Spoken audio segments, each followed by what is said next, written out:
您来看到的是普京，普京现在呢，他到了朝鲜访问。上次呢，当这个金正恩去这个俄罗斯的时候，他就先送他一台名车。这一回呢，他再送他一台俄罗斯的劳斯莱斯，还亲自你看看，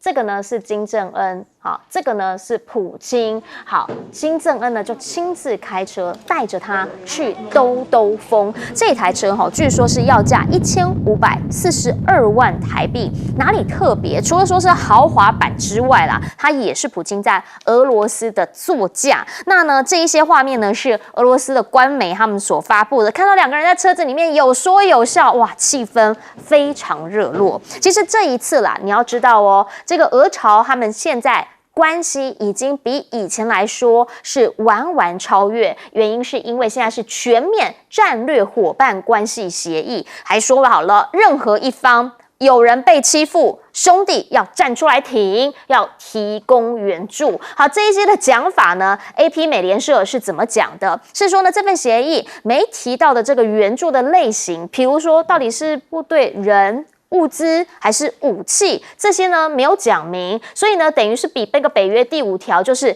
人家被打，你要一起去帮他打对方的那个还要更有弹性。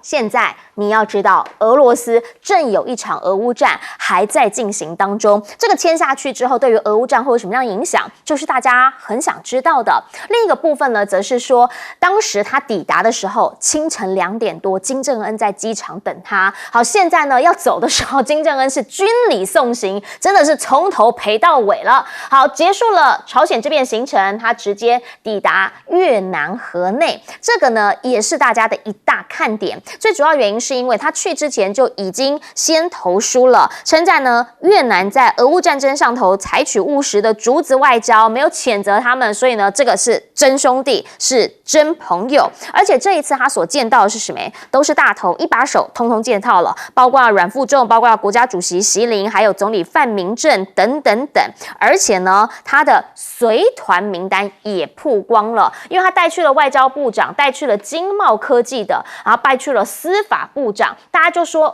你看他带什么人，你大概可以知道他们现在想要谈些什么。越南、俄罗斯一直以来就是好朋友，就是 buddy。现在呢，如果再一次的深化合作的话，对于西方来说，当然这个就是一大芒刺在背。而且呢，你看看。他第3任先去了北京，中间有个白俄啦，然后呢就去了北韩、朝鲜，再来就去越南了。这不就刚好是冷战时期挫败美国的3大关键吗？这个全部合起来看，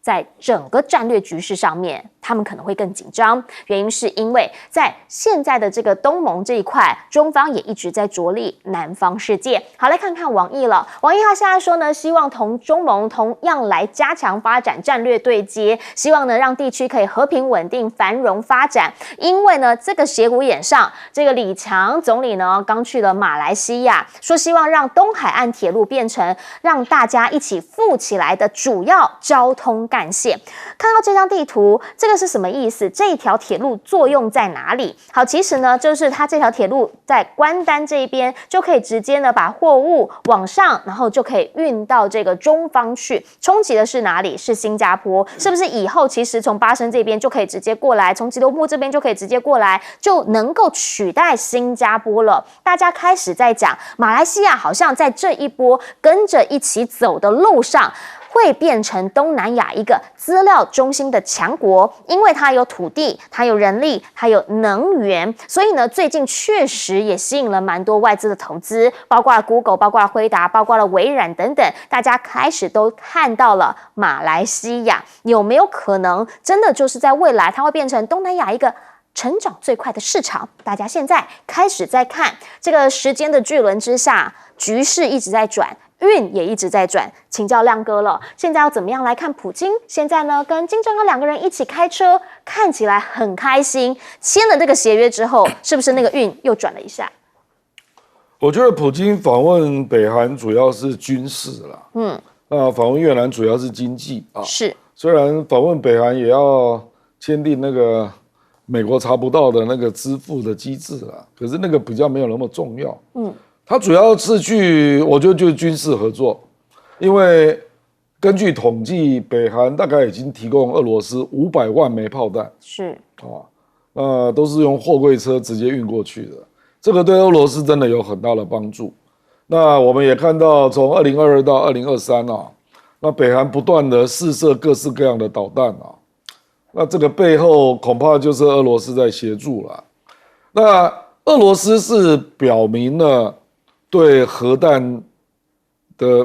北韩核弹的发展，他不反对。那因为俄罗斯本身就被制裁嘛，所以他也无所谓了啊。他就是跟北韩做各式各样的交易，因为北韩最需要的就是能源跟粮食。对，那刚好在这里彼此之间有互补了。那可能俄罗斯也缺工，所以北韩的劳工大概也会去俄罗斯工作。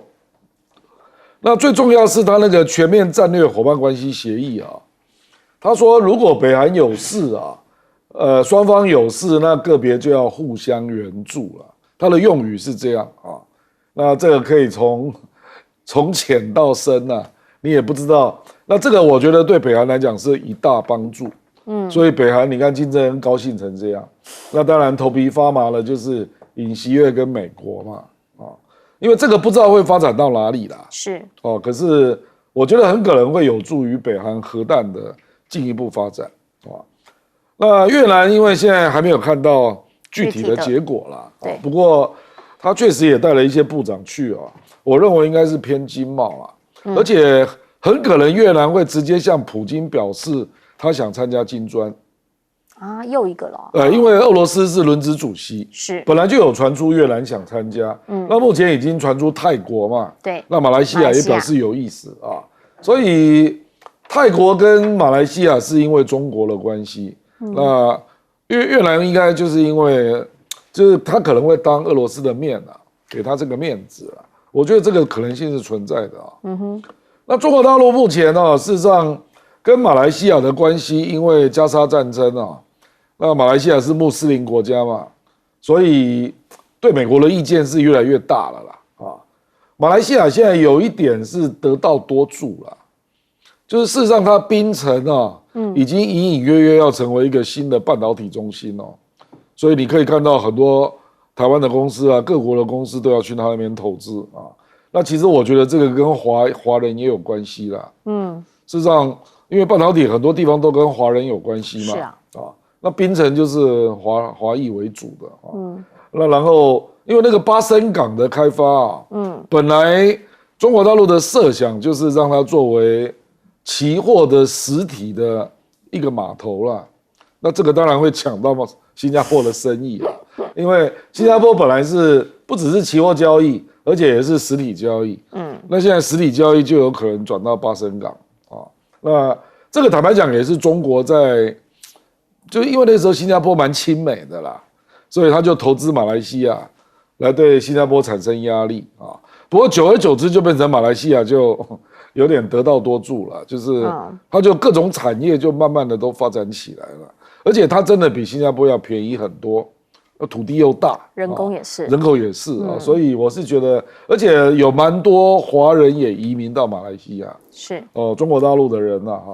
所以我觉得它的发展性是蛮有空间的啦。但我们要请教一下这司令原因是因为如果说了俄朝两边签了这个全面战略伙伴关系协议，一边被打，一边就要提供协助或援助的话，哇，这个想象空间真的是很大对他们两个让彼此互相蹭到，因为俄罗斯目前因为我们在乌克兰战争，它这方面它需要的这些炮弹，尤其是炮弹这一方面，刚好北韩这一方面可以提供它，而且北韩跟俄罗斯是接壤的，它不用靠什么船运，在中途会被拦检，不会，它直接从铁运就过去了，是通过这个西伯利亚的铁路，直接就到莫斯科，到整个乌克兰边境去作战了。这些相关的这些火炮或者是炮弹，那最重要的这一次的普丁他到这个北韩还有到越南，这两个都是跟美国打过仗的。在北韩的话，在1950年打了3年的韩战，美国死亡蛮多的，36000个美国大兵呢，在韩国战场上阵亡。所以这个样，那现在的话，他跟这个俄罗斯跟北韩走那么近，又有核武，因为北韩它是核武国家，所以在这一方面也会让美国还有南韩有所忌惮，因为他们在这一方面可能普林会给这个北韩相关的人造卫星的技术跟弹道飞弹的技术，还有甚至的是将来是不是可能北韩会去发展核动力的这个潜舰啊？有可能，我认为因为北韩它会做柴电潜舰的，核动力潜舰可能是它的下一步的计划，尤其是北韩走的是先军的政策。它军事上先于政治，军事上先于经济，是这方面的路线。另外，我们看到越南跟美国打了越战呢20年，20年之后，我们知道现在那个越南，它整个军事是靠在俄罗斯，而且目前越南最新的潜舰 Kilo 级有6艘，也都是俄罗斯的。那它的越南的战机，不管苏30、苏27，还有苏22，都是俄罗斯的。还有一些，当然还有一些老式的，当初这个南越留下来的美军的这些相关的装备，还有部分中国大陆当初的资源，这些武器都有。但是现在越南它没有这些威胁了，那没有威胁了，跟美国也没有威胁了嘛。那中国大陆这个惩越战争，那已经他们的双方都不提了。惩越战争双方，中国大陆他就不讲这些事。越南说这个事情已经过去了，我们不要去谈了，翻页了。都变成他们两个已经和解的是走经济路线，所以越南现在在发展经济。那越南现在发展经济呢？南海的问题，那个为什么中国大陆对菲律宾动手，没有对越南动手？因为越南后面有那个它的碳油相关的碳油的设施，是有俄罗斯的股份在里面。那中国大陆跟俄罗斯又有这方面的战略合作伙伴，跟越南也跟中国大陆又有战略合作伙伴。那这样的话，他们的军事的这个对峙紧张，淡化了，经济上加强了。那我想说这一次虽然谈到的是这个经济，还有这个天然气，还有石油，就南海有这个开采的问题。但我想在军事上，俄罗斯还目前因为乌克兰战争对越南的军事上面的改革革新这方面武器的供应，我认为会暂时冻结，因为他要面对乌克兰战争，所以对越南所提出的这相关的军备的需求跟提升，他会冷处理，我暂时先搁置，等到乌克兰战争告一段落之后，我认为越南跟俄罗斯之间的这个军事上的互动，跟北韩跟俄罗斯之间的互动一样，会慢慢会升温。就是慢慢走这个自己的步调啦。原因是因为他确实手头上还有一场战争正在打，可能呢也没办法真的分神太多。但想要请教一下吴老师了，原因是因为呢，如果说东南亚东盟这一块，您怎么样来看？因为马来西亚现在确实是很多，包括你在经贸上面，包括你在整个区域政治上面，大家会谈到的。李强这一次去呢，其实也让很多人看到了他们两方的这个合作，战略角度思考会完全不一样。东盟这边我还是看这是越南，还是我觉得是角色非常重要了，因为他讲竹子外交嘛，什么是竹子外交？其实越南他过去一直以来，他这在强权之间他都不愿意靠边，而且他这种不选边站的蛮明显的，是，而且他愿意把这个所有的强权纳进来，这跟符合这个东协或者我们讲东盟，他们非常重要，我们讲避险的政策。那这个竹子外交是什么？其实那是2016年阮富仲他讲，他说竹子底部是硬的，上面是软的，所以代表说他们有硬的所谓的原则、原理基调，他们也有软的一面。所以你任何的国家强权想要来跟越南交往，他们都很欢迎。别忘了2023年去年拜登也去了越南，他们也强化了他们两边的关系。这一次普丁来，他也接见，而且他从深化经济方面，特别是经济方面，他们要全面的合作。所以越南在这个两边之间，他不愿意分边站，这点是越南他们在外交政策一直以来都是这样子。那当然。我们知道之前奥巴马去了越南，展现他非常亲民的一面，还吃了道地的越南河粉，试图把美跟越南的关系拉紧。他们觉得这样可以做，但是其实别忘了，越南在跟中国的关系，除了我们讲的兄弟之邦，他们都是都共产党之外，他们现在跟普丁要建立强化的关系。我还是要分析一下这个普丁访问这个北韩我现在蛮担心一个就是他们这个所谓的联盟还没有形成，他们是用全面战略伙伴协议。任何一方会提供协助，它不是联盟不像北约的联盟，但是未来会不会朝联盟的深化？更明确的是，如果是朝防守型同盟，简单讲，打一方就打全部。而且别忘了，美国在东亚是美日韩三边，在这边，普京跟中国之前他们在哈工大强化了深化全面的战略伙伴协议。这是普京又跟北韩签订这个所谓的全面战略伙伴关系协议。那中国、北韩跟俄罗斯这三方会不会未来面对所谓的美方的这个同盟压力，深化这三方的同盟？这个是我们要必须看的，因为毕竟中国的不结盟政策慢慢在动摇，而且他们现在朝这个更多的这个战略伙伴前进的时候，那如果他们被迫把中国俄罗斯跟北韩拉在一起，所谓的意识形态拉在一起，我觉得对全人类的这个国际政治不是一个好事情。是，其实呢，在整个区域上头大家会开始在讲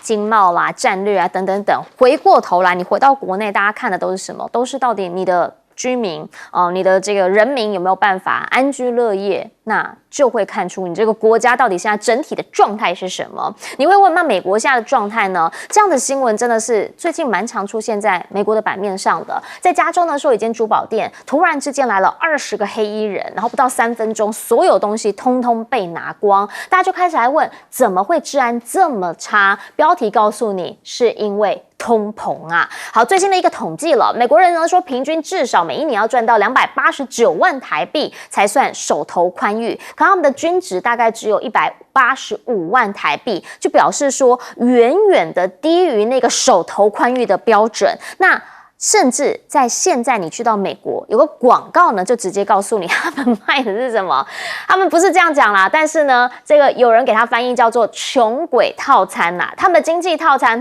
现在是160块钱，然后呢说会有一个什么麦香鸡堡啊，然后有4块鸡块啊，薯条、饮料。竟然他对手呢温蒂汉堡还给他推了一个96块的套餐，里面有马铃薯泥、有培根、有鸡蛋、有松饼。然后我们今天看到的时候在想说，哇，那这个跟台湾比起来，好像台北市也没有比他们便宜到哪去。我们也很想吃吃看这种穷鬼套餐。其实回过头就是，到底那个大经济那些数字，到底跟人民的生活有没有真的正相关？因为你最近一定也听到辉达什么市值一再在创高啊，然后呢 S&P 500再创新高啊，然后他们的这个数值啊，包括了说工业产值增长0.9%，比他们预期的0.4%还要来得好啊。但这一些怎么都没有办法影响到真正人民的生活，让人民的生活手头更加宽裕一些呢？政府的思考跟人民的思考就有出现落差了。日本同样的状况，日本呢现在他们做了一个调查，大多数的企业认为，我们真的要跟着美国走吗？原因是因为他们问了492家的公司，61%都觉得说不要跟着美国走，去跟中国的商品加关税，这样真的生活会很难过啦。53%的人是觉得说，还好，但是呢，大家怕的是什么？大家怕的是中方报复，经济状况会更差。他们现在的状况是什么？你去看一下今天的日元日元最近呢也是真的有一点惨又再一次的在创新低。另一个部分呢，则是这一家日银呢说错判了利率，结果呢他们必须要去卖超过600亿美元的欧美公债。好，这一些呢其实都会影响到的，就是有关于经济了。而现在呢，你一直听到说美国他们现在呢又要在日本啊，或者是荷兰啊，要让他们再一次的科技上面跟着美国走，主要原因是因为大陆的4奈米手机晶片传出快来了。现在呢说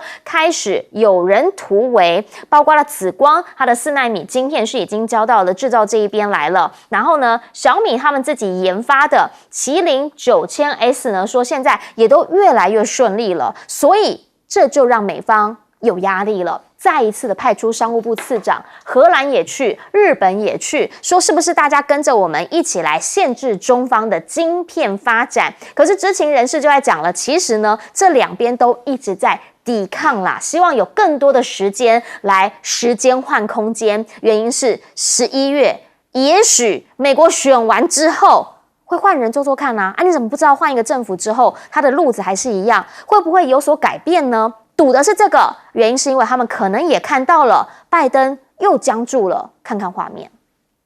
Thanks to all the members of Congress and Homeland Security Secretary. I'm not sure we're going to do so well. 好，拜登呢讲话讲一讲，突然之间，自己的部长名字又忘记了。其实也不能怪老人家，真的啦，80几岁也是有点辛苦啦。但是呢，这样就会让大家有点担心，美国这么大一个国家交到他手上，稳当吗？请教亮哥怎么样来看？美国现在在拜登的这几年的统治之下，确实社会案件是频传的。美国股市是大涨啊，对啊，可是最近一个统计，有5只股票占了60%的涨幅，啊，我今天也查台积电在台股的市值啊。台积电现在占台股的市值35%，这个意味着什么？就是有很多中小企业事实上在资本市场并没有得到响应嘛，所以可能它的融资也有一定的困难，所以我觉得这个情况是很像的啦，就是被某些科技股，就是在资本市场大概就是左右了大部分的投资嘛，那这个现象。当然也就包括了这个美国很多人都是从股市里面有所得啊，所以他的人均大概7万多，很多人可能就是在这个下面嘛，那这个现象要解决真的非常的困难啊。拜登也有处理一部分啊，比如说他去减免学贷啊，他减免学贷高达1500亿，那也蛮大的数字啊，可是还是没有办法。因为你既然看到那种黑衣人啊，那个我觉得就不是他能够处理了啦，因为这个每一州的法律也都不一样。是，那你现在看到的是加州啦，所以我是觉得这个生活普遍都觉得，因为通膨的压力，使得它实质的开销会变得比较少嘛。这个我觉得台湾也有类似的现象啦。有一些人就中小企业啦、服务业啦，他的所得事实上并不好。可是你看台积电已经快到1000块了，就这样啊。那至于这个为什么大陆的4奈米的手机会又扯到阿斯麦尔啦？因为中国大陆很可能都是用 DUV 做出来的。那这个当然它有它的特殊的方法啦。那也许会降低良率啦，可是它就是硬给你做出来啊。那美国看到这个也不爽啊，所以他一直督促阿斯麦尔可以对他的售后服务终止啊。可是这个是违反合约的啦。对啊，你最多只能够要求人家不要再卖啊。那可是说这个已经卖的部分，因为你要知道，这个去年中国大陆提前部署啊，那这个 DUV 就是阿斯麦尔的，在中国是卖的特别好啦。去年可能中国大陆买阿斯麦尔是超过台积电哦，因为那个极紫外光本来就不卖嘛，那 DUV 大部分都是流到中国去啊，他可能买了100-200台啦啊，所以美国当然知道啊，所以美国就希望说，你不要给他提供售后服务啊，可是这个东西会造成商业纠纷啊，你会被索赔啊，是啊，那这个你要叫人家怎么处理呢？人家是作为一家公司啊，怎么可能来面对，对不对？所以我觉得这个有点强人所难呐，就是已经签约的部分。那如果说未来不卖，这个可能性是有了啊，因为阿斯麦尔的有一些最核心的零组件事实上是美商，所以美国是有筹码的啦啊。那至于拜登，我们还是要鼓励他啦，因为即使人家在这么年纪那么大，讲话记忆力也不好的情况之下，还是坚持不用读稿机啦啊。有这个运动家的精神，他一定会坚持的把它走完哦，是不是？对啊，人家没有用读稿机啊，对不对？对，总统嘛，总统讲话，对不对？他心里面都知道他讲什么，脑子里面也都知道，只是有的时候确实会发现他嘴巴有点跟不上。但是呢，国际上面大家就要想思考说，那如果是这样的话，11月过后，拜登的选情好不好，有可能也会左右到国际政治了。等等广告回来继续来说。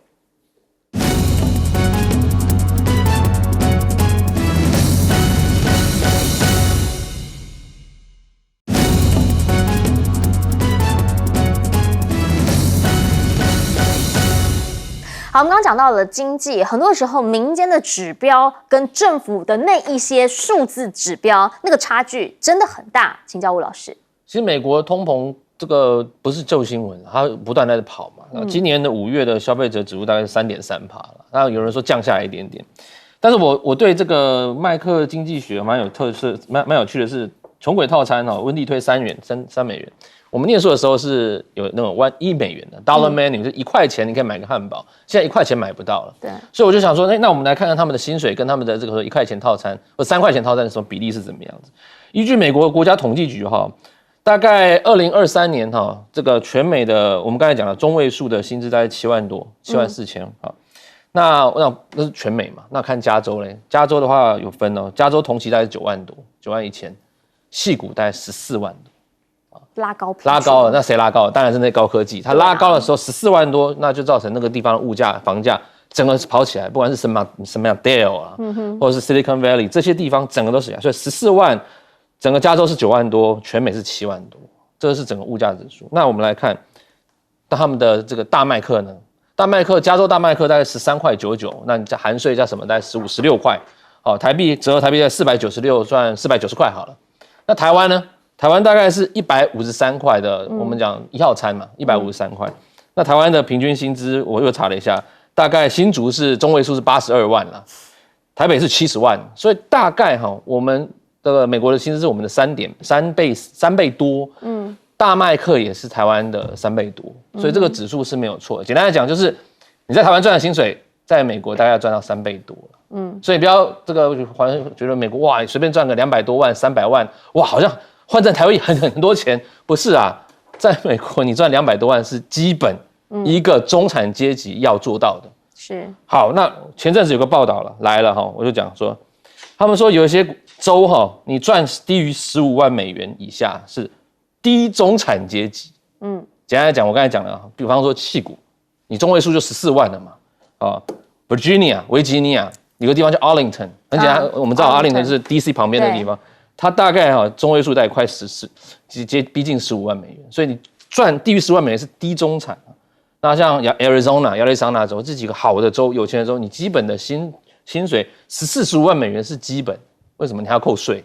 扣完税之后你还要扣有的没的，基本上你的家庭所得能存的也不多了。所以美国的通货膨胀跟薪资成长，其实它是有反映这个相对应的。所以我们来讲说，美国人虽然赚得多、缴的税多，但是他们物价通膨也高啊。那台湾呢？我觉得我们台湾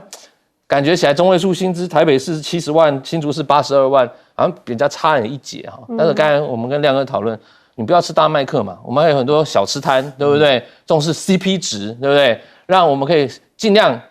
简化我们的一般的消费，感觉还是过得去了，度小月了。但是坦白来讲，台湾的通膨也是蛮严重。现在便当随随便便一个超过100块，对不对？没有你市区的便当，现在都没有100块以下的鸡腿便当了。那这个对我们老百姓的整体生活影响还是很大。所以为什么这一次我想清安反贷出来，大家宁愿把钱往房地产丢，这个是很大的一个问题。但新清安之后可能很担心会不会变另一个问题哈。不过回过头来，等等要来聊一聊，到底在国际间现在科技战是持续的在打。最后呢，等一下要请司令来帮我们总结。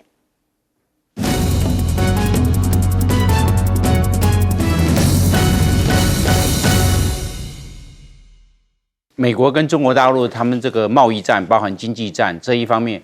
有些限制的科技产品往中国大陆卖，但问题是中国大陆它可以自力研发出来，晶片也是自力研发，可以研发得出来，手机也是一样它可以做各式各样的突围。应该来讲，经济上面呢是有比较利益法则，别人的便宜我来买，然后我的便宜我卖给对方，大家要干互通有无，彼此双方都有利。结果因为这个经济战跟贸易战，大家把这关税一提高，但是不是每一个国家都愿意这一方面的模式，可能就会单方面就跟中国大陆有一些经济上的这个我们讲到的互惠，大家互惠就不要贸易壁垒了，我们大家互惠，你互惠我，我互惠你，然后这样子的话大家都得利。那我们现在看美国这一方面的经济上的问题我认为第一个它的通膨还是高，虽然是已经降到3.4%、3.5%，但是一般来讲的话，对于一些中下阶层来看，你目前的物价上涨他还是受不了，因为毕竟这些中产阶级或者是蓝领阶级，他的收入没那么高。第二个原因，我认为美国的税率还是重，我们台湾的税率是从5%起跳，美国的税率是10%起跳，7个级距，台湾是5个级距，美国是7个级距，但是美国是10%起跳啊，这样的话，很多人这个薪水一拿到先缴税了，那自己真正拿到的实质薪资所得那是有限的了。第三个，我认为美国的贫富差距太大，美国大概1%的人拥有全部美国的54%的股票，其他99%你只有46%的股票而已，贫富差距太大了，穷的人穷。美国现在的穷人在贫穷线了4600万人，但是富人富可敌国啊。我们看到好几个伊隆马斯克啊、贝佐斯等等啊，这个太多了。那这些穷的越穷，富的越富，贫富差距是太大了。第4个，我认为是美国的军工产业一枝独秀，但是美国的制造业不行啊。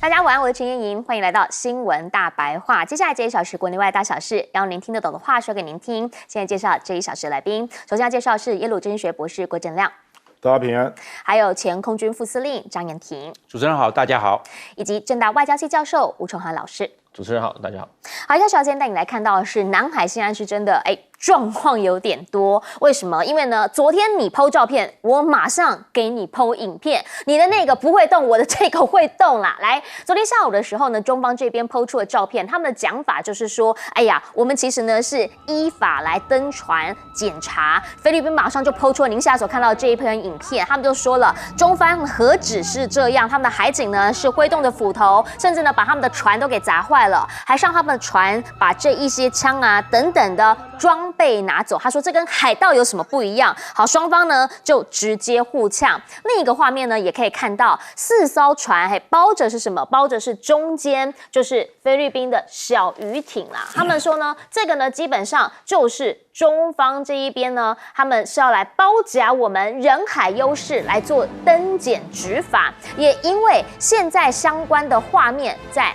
大陆这边，他们的海警的法规修法更改过后，他们说了，只要你非法进入我这边的，我都可以登船去临检。那冲突可能就会越来越多了，甚至现在网络上面还有人在说，当这些冲突争议事件发生的时候，看到了菲律宾这边呢，其实是有在紧急的调兵啊、调飞弹啊，到前面去，也就是到南海地区的前线去，是要准备作战吗？因为大家都知道，他们最近其实跟印度这边刚买的这个布拉莫斯的导弹刚到嘛，所以大家开始在有各式各样的想象，画面出来，看起来好像更是那么一回事。不管怎么说的是，在南海这一边，中菲之间的冲突可能会越演越烈，毕竟才刚刚开始。好，可是问题是在菲律宾内部好像是有2股不同的势力，一个呢是比较亲美的，一个相对的是比较亲中的。他们的总统跟他们的副总统2个人所代表的就是2种不同的势力了。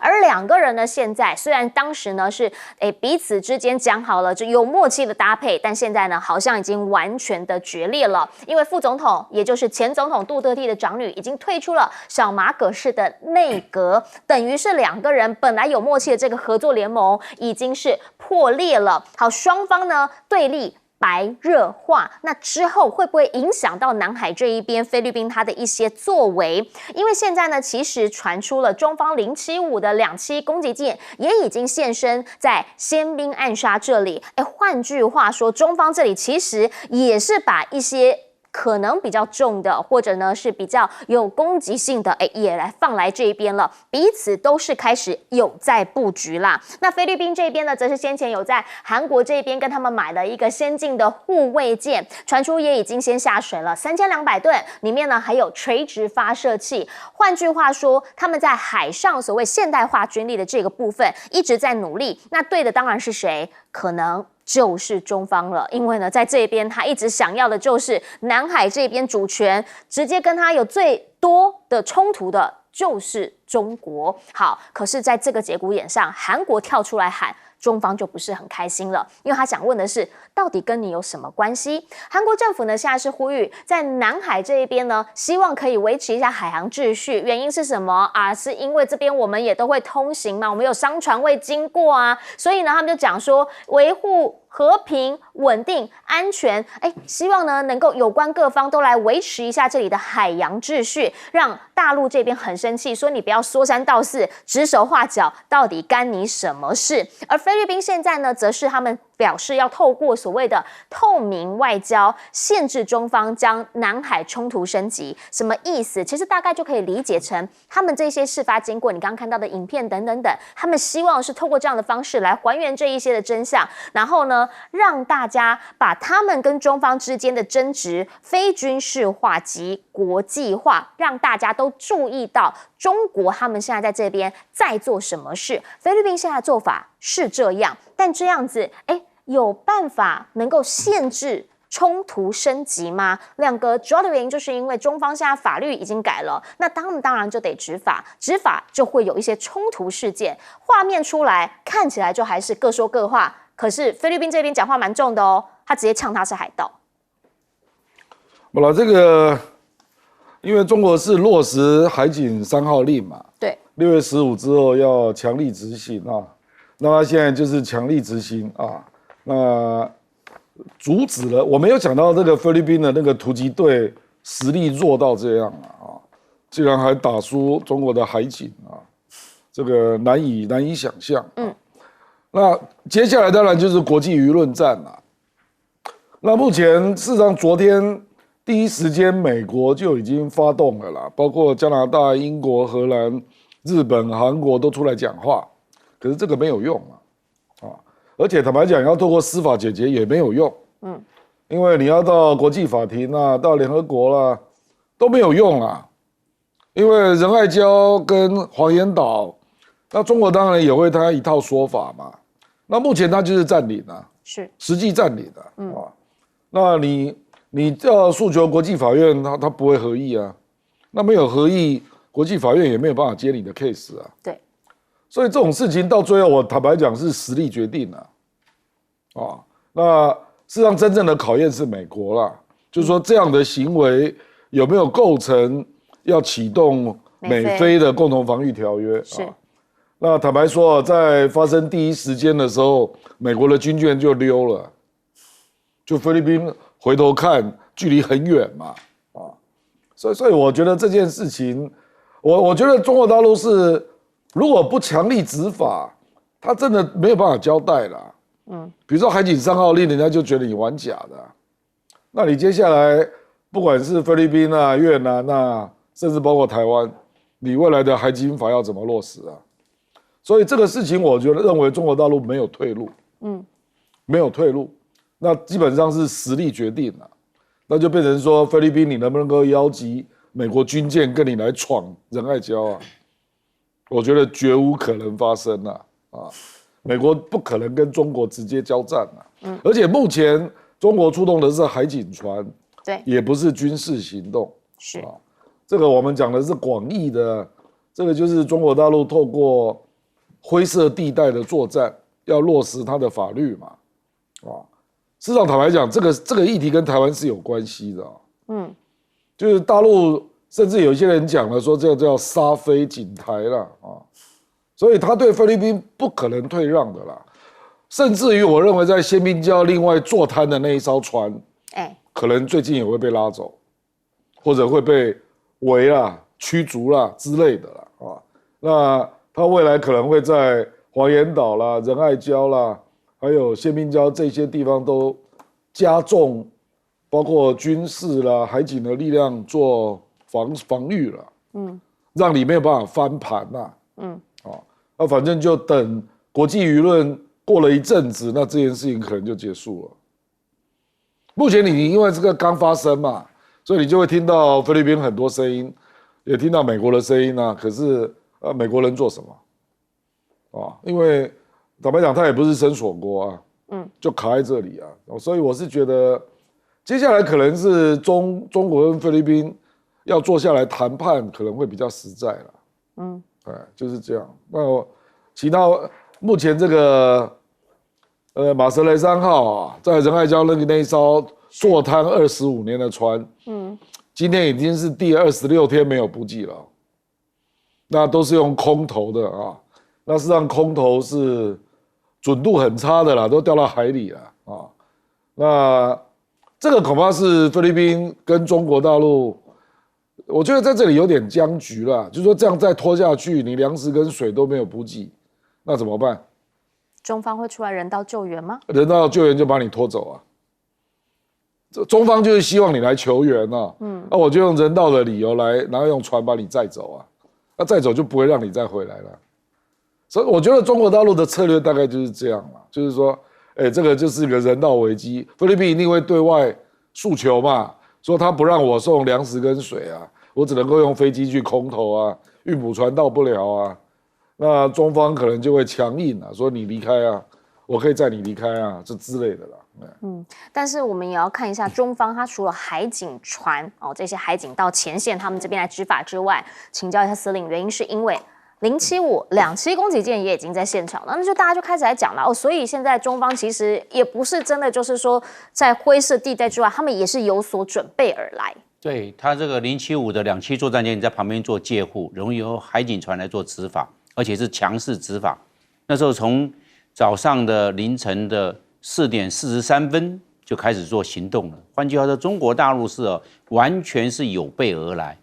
他已经在其他地方在移地训练，整个的各种的沙盘推演，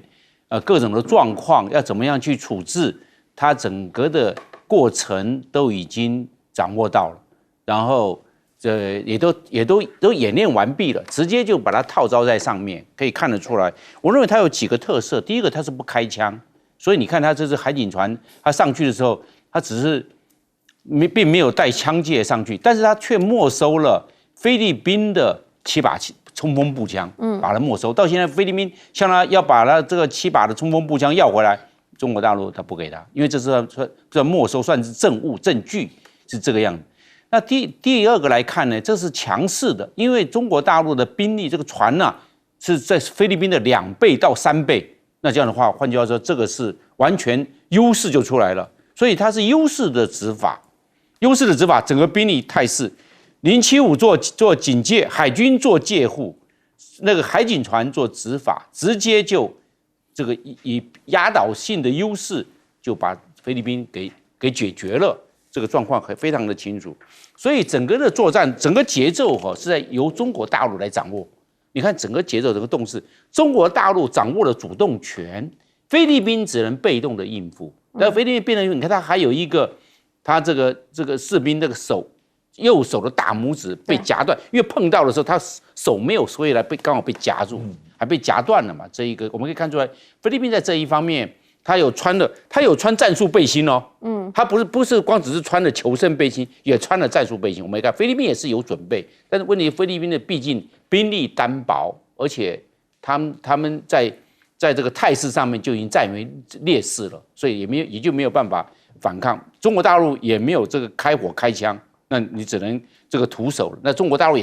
菲律宾也是特战人员呢，他这个海豹部队有500个编制的，他是算是相当大了，但是在这个我们讲到的这个钢制的这个气垫，这个我们讲到的橡皮艇它这个是在上面的人全部都是海豹部队的，是这样子。你看他戴的那个头盔还是美制的那个头盔，是这样子，特战部队才会有那个头盔。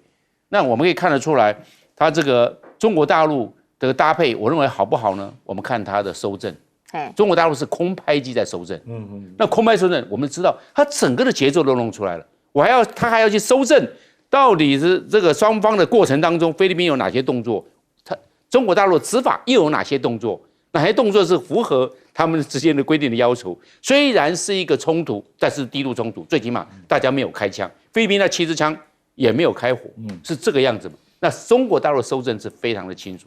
它立体的收证，你看它空拍机派了好几个空拍机，从各个角度来收证。那这样的话，整个的执法的过程节奏就中国大陆掌握，收证的过程也非常的完整。这个将来可能会到国际法庭的话，刚刚亮哥有讲，我认为是旷日费时，到最后还是由实力来做决定，到时候木已成舟，甚至到联合国大会都会受到讨论，都会受到讨论，因为这个毕竟是国家跟国家之间，也跟主权的争端是息息相关的。但是我认为这个经过谈判是比较能够解决争端的一个关键。那如果是走法律途径到联合国或到国际法庭，这种旷日费时，可能并不对菲律宾并不有利。但其实在国际外交上面，真的就是比拳头比实力。好，现在的菲律宾他们想用的方法呢，叫做透明外交。换句话说呢，就是那种舆论压力啦，然后让大家知道说，你看中方现在在做什么事情。好，可是菲律宾内部呢，他们也有他们自己的问题啊。比如说小马可是现在跟萨拉两个人就是很明确的，不但不对盘，还是直接撕破脸了。其实中菲关系他们高阶政治好的时候，南海问题是被搁置争议了，共同开发了。杜特地时代是这样子，但是小马可是上来之后，感觉完全就变了调，而且他回到了我们传统在研究冲突领域讲的领土或者是领海是会造成国际冲突一个非常重要的因子，而且它是很显著的那当然，这个中菲在这个南海问题，它不仅是一开始是领土，它是渔业冲突。那其实渔业冲突，我们过去在国际关系研究也是有发现大概一些数据显示，93年到2010年之间大概11%的国家的军事冲突涉及了渔业冲突，那说渔船碰撞然后像这个岛礁事件都是有关系的。那中菲目前我们感觉起来，之前黄岩岛的争议虽然有点吵吵沸沸扬扬，但是仁爱礁、铁线礁让这两边的进入到一个深水区那我觉得目前深水区又更进一步了我们讲这个冲突螺旋是，他们已经到了所谓的海警船跟这个菲律宾的突击艇有开始有接触之后，他们会有这个所谓的当然一些什么搜证啊、没收啊，这些都是我们讲冲突的起始点。当然，我觉得菲律宾不会笨到那么跟中国全面的进行更高规格的军事冲突，但是我们不知道说后面有没有人会添柴火。